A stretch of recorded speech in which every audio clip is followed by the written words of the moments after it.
Hey everybody, how's it going? This is my 90-pound hunk of love. Well, he's actually closer to 100.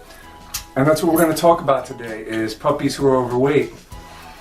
Now, Capone here, his favorite thing in the world is snuggling. But after that, his next favorite thing is breakfast or lunch or dinner. And treats as well. And he's a rescue.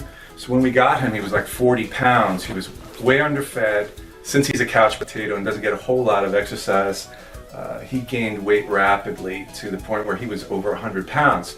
So we cut out the treats, and this show is about what else you can do to help your plump pooch lose a little weight.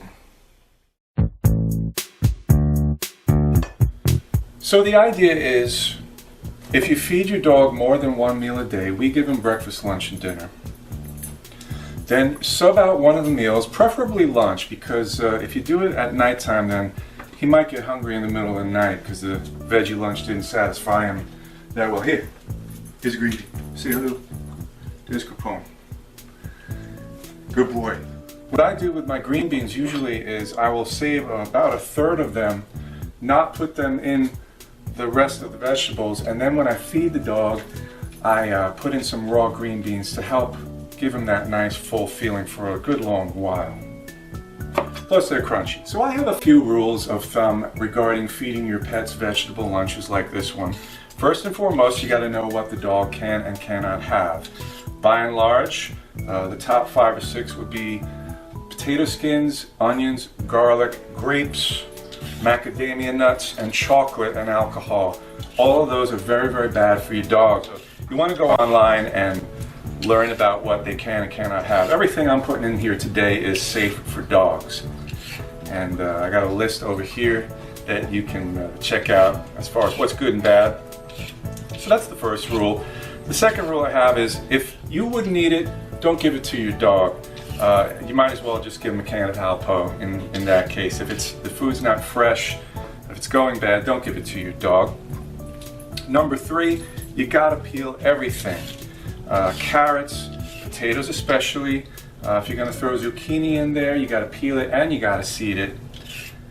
Speaking of squash, that is one of my 2 secret ingredients for making a delicious veggie lunch for your dog.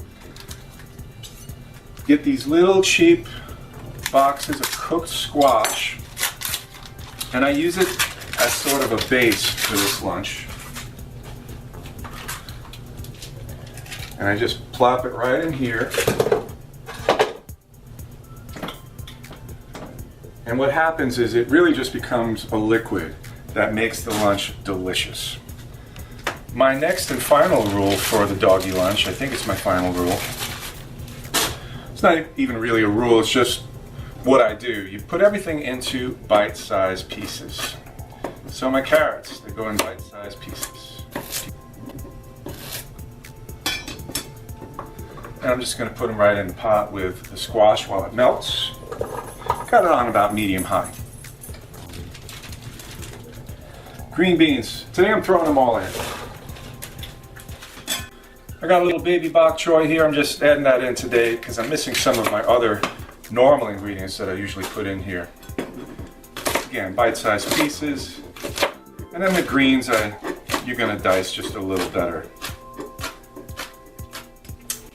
This is a little piece of fennel from a giant fennel bulb. I'm going to use that.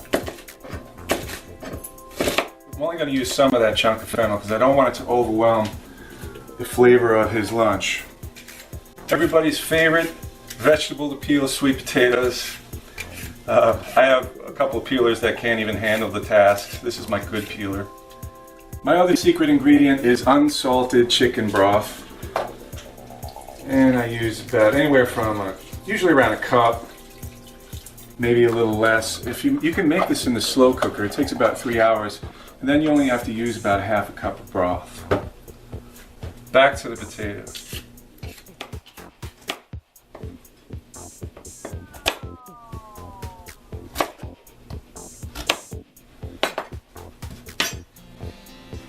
Just put it all in. Put a lid on it.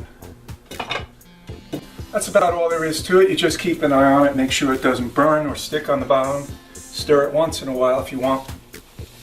If you want a softer food, then it's going to take closer to an hour, like 50 minutes. If you want the vegetables to have a little chew to them, a half an hour ought to do it. Just make sure that the potatoes are cooked. I usually get about 6 or 7 portions out of this. It really depends on how many vegetables I threw in that day.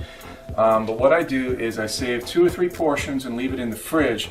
The rest I bring to room temperature as quickly as I can, and then I portion it out into baggies, like 2 lunches at a time. Put them in the freezer.